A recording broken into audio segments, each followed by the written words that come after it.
Writer, Director, Sri Trivikram Srinivas.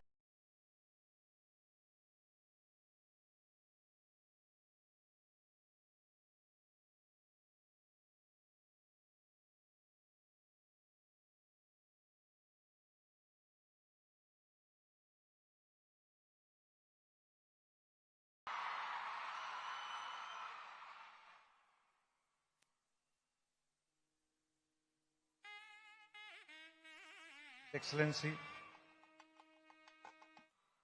Honorable Vice President of India, Sri Radhakrishnan Gariki, Andhra Pradesh Governor, Sri Abdul Nazir Gariki, Manya Mukhyamantri Varyiru, Nara Chandrababu Naidu Gariki, Sri Venkaiah Naidu Gariki,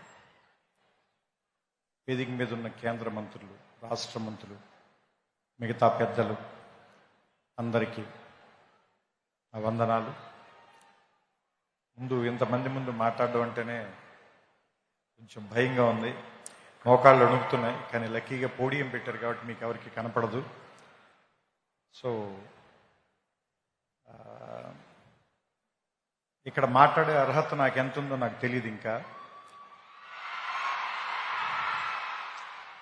కేవలం ఇక్కడ నేను కూడా ఒక పూర్వ విద్యార్థిని అనేటువంటి ఒక అభిమానంతో పిలిచినట్టున్నారు. బేసిక్గా విశ్వవిద్యాలయం మీద నాకు వచ్చిన అవగాహన చెప్తాను. ఎందుకంటే ఇక్కడ ఉన్నప్పుడు నాకేం అవగాహన లేదు, ఇక్కడి నుంచి వెళ్ళిపోయిన తర్వాత నాకు కొంత అవగాహన వచ్చింది. సో ఇన్ని సంవత్సరాల్లో నేను అర్థం చేసుకుంది కొంత. ఇక్కడ నేను ఇంకా ఏం నేర్చుకుని ఉంటే బాగుండుండేది అని నాకు అనిపించింది కొంత మీకు చెప్పే ప్రయత్నం చేస్తాను. దానివల్ల మీకేమాత్రం ఉపయోగం కలిగిన, కొద్దిగా అయినా మీ ఇంట్రాస్పెక్షన్కి అది ఏమైనా పనికొచ్చిన, మీ ఇన్సైట్కి అది ఉపయోగపడిన, I will be very happy. ముఖ్యంగా యూనివర్సిటీలోనే రెండు మాటలు ఉన్నాయి. డైవర్సిటీ ఒకటి ఉంది, యూనిజాన్ ఒకటి ఉంది. సో చాలా విభిన్నమైనటువంటి ఆలోచనల్ని ఒకే చోటకి కలిపి తీసుకొచ్చే ప్లేస్ని యూనివర్సిటీ అంటారని నా ఉద్దేశం. సో ఇక్కడ చెప్పడం కంటే కూడా మీరు నేర్చుకోవటం మీద ఎక్కువ ఆధారపడి ఉంటుంది. ఎందుకంటే నాకు సంబంధించినంత వరకు విద్య అంటే ఎక్కడో ఉన్నదాన్ని, లేదంటే మీకు కనబడని దాన్ని మీకు తీసుకొచ్చి ఇక్కడ నేర్పించడం కాదు. మీ ఎదురుకుండానే ఉన్నదాన్ని మీరు అప్పటిదాకా ఆ దృక్కోణంలో చూడడం, దాన్ని మిమ్మల్ని తీసుకొచ్చి అక్కడ నుంచోబెట్టి చూపించటం. నాకు సంబంధించినంత వరకు నేనైతే ఇలా అర్థం చేసుకున్నాను. ఎందుకంటే మీరు అబ్జర్వ్ చేస్తే ఫిజిక్స్లో ఒక సూత్రం ఉంది, చాలా బేసిక్ సూత్రం, E=mc². దాంట్లో ఆయన ఏం చెప్తాడంటే, ఒక ఎనర్జీని మీరు సృష్టించలేరు, ఎనర్జీని నాశనం చేయలేరు, ఒక ఫామ్ నుంచి ఇంకో ఫామ్లోకి మార్చగలరు అంతే. అట్లాగే ఇది మీరు అన్నిటికీ అప్లై చేయండి. మనం పుట్టక ముందు నుంచి నేచర్ ఉంది, మనం వెళ్ళిపోయిన తర్వాత కూడా ఇది ఇలాగే ఉంటుంది. మనం పుట్టక ముందు నుంచి ఈ విషయాలన్నీ ఇక్కడే ఉన్నాయి, మనం కనిపెట్టక ముందు నుంచి ఇవి ఇక్కడే ఉన్నాయి, మనం కనిపెట్టకపోయినా ఇక్కడే ఉంటాయి. మన తర్వాత వేరే వాళ్ళు ఎవరో వాటిని చూస్తారు. సో మనం చూడటంలోనే తేడా ఉంది తప్ప అవి ఉండటంలో మాత్రం ఏ రకమైన తేడా లేదని నాకు అనిపిస్తూ ఉంటుంది. సో ఆ ఉన్న వాటిని చూడటం నేర్చుకోవటానికి పనికొచ్చేటువంటి ఒక వేదికగా యూనివర్సిటీని భావించాలని మీ అందరికీ నేను చెప్తున్నాను. ఎందుకంటే ఇది ఒక విశాలమైన ప్రాంగణం. మొట్టమొదట ఎవరు రాగానైనా ముందు భయపెడుతుంది.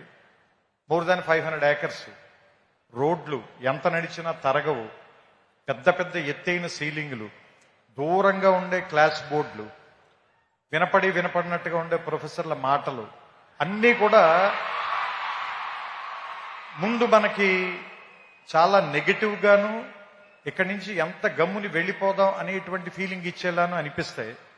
మందు చేదుగానే ఉంటుంది, ఆసుపత్రి వాసన మనకి సుగంధంలా అనిపించదు, కానీ అది మనకి చాలా ఉపయోగం చేస్తుంది. అదే మనకు ఉపయోగపడుతుంది, మన బాగు చేస్తుంది, మన రిపేర్ చేస్తుంది, మన మళ్ళీ ఆరోగ్యవంతుని చేస్తుంది. అలాగే ఈ ప్రాంతం కూడా మొదట మన భయపెడుతుంది, కానీ దీన్ని అలవాటు చేసుకోండి. దీన్ని అవగాహనలోకి తెచ్చుకోండి. ఎందుకంటే మనమందరం వేరే వేరే కల్చర్స్ నుంచి వేరే వేరే ప్రాంతాల నుంచి వస్తాం. మనకందరికీ ఎలా ఉంటుందంటే మన భాష గొప్పది, మన మాటే గొప్పది, మన మాండలికమే గొప్పది, లేదంటే మన తిండే గొప్పది, మన అలవాట్లే గొప్పవి అనేటువంటి ఒక భావంలో మనం ఉంటాం. ఇక్కడికి వచ్చిన తర్వాత వేరే విషయాలను కూడా యాక్సెప్ట్ చేయటం అనేటువంటిది నేర్పటానికే ఈ ప్లేస్ ఉంది. అందుకే దాదాపుగా మోర్ దాన్ 130 కంట్రీస్ నుంచి ఇక్కడికి ఎందుకు జనాన్ని పిలిపిస్తారు, వాళ్ళందరికీ కూడా ఎందుకు ఈ ప్రోగ్రాంలు పెడతారు, వాళ్ళందరినీ కూడా ఇక్కడికి ఎందుకు కలుపుతారు అంటే, ఫస్ట్ అందరినీ కలవటం మూలంగా మీకు చాలా విషయాల మీద మీకుండేటువంటి ఆలోచనలో మార్పు వస్తుంది. కాబట్టి కలవడం మూలంగానే గెలవడం అనేది జరుగుతుంది ఏ మనిషికైనా సరే. సో నేను ముగించే ముందుగా ఒకే ఒక మాట చెప్తాను. ఈ ఆంధ్ర యూనివర్సిటీ సింబల్లోనే ఉంటుంది, తేజస్వినా వధీతమస్తు మా విద్విషామహే అని. సో ఈ తేజస్సుతో కూడినటువంటి విద్య మీ ధీశక్తిని మరింతగా పెంచాలని, అసత్యం నుంచి సత్యం వైపుకి నేర్చుకోవటం మూలంగా మనం అందరం కూడా మృత్యువు నుంచి అమృతత్వం వైపుకి ప్రయాణం చేసేటువంటి ఒక అద్భుతమైనటువంటి మీ జీవితాల్లో ప్రయాణానికి ఈ విశ్వవిద్యాలయం అనేటువంటిది తొలి మెట్టు కావాలని, ఇక్కడ అడుగు పెట్టిన దగ్గర నుంచి మీ ప్రయత్నం ఎక్కడెక్కడికో వెళ్ళాలని. ఎందుకంటే నేను ఇక్కడికి వచ్చిన తర్వాత ఫిజిక్స్ చదువుకోవడం కంటే పొయిట్రీ ఎక్కువ రాశాను నేను. ఇక్కడికి వచ్చిన తర్వాతే నేను ఆ లైబ్రరీలో సైన్స్ పుస్తకాల కంటే నేను తెలుగు సాహిత్యం ఎక్కువగా చదివాను. సో నాకు ఏదో రకంగా ఈ విశ్వవిద్యాలయం ఒక విషయం నేర్పింది.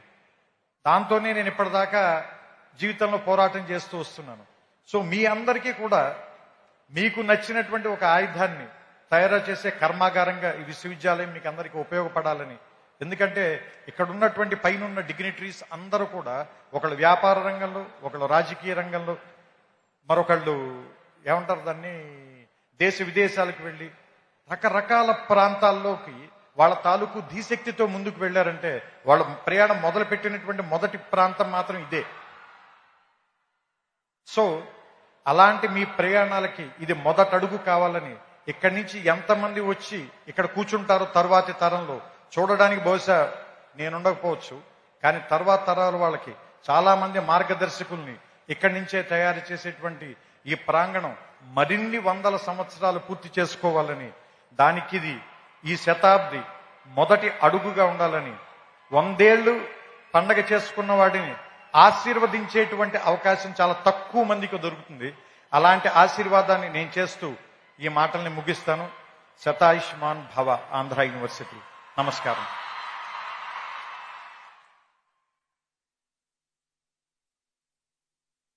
ఆంధ్ర యూనివర్సిటీ పూర్వ విద్యార్థిగా న్యూక్లియర్ ఫిజిక్స్ లో మాస్టర్స్ చేశారు మన త్రివిక్రమ్ శ్రీనివాస్ గారు. థ్యాంక్ యూ అండి. Thank you very much. Ladies and gentlemen, it now gives me great pleasure to welcome the Honorable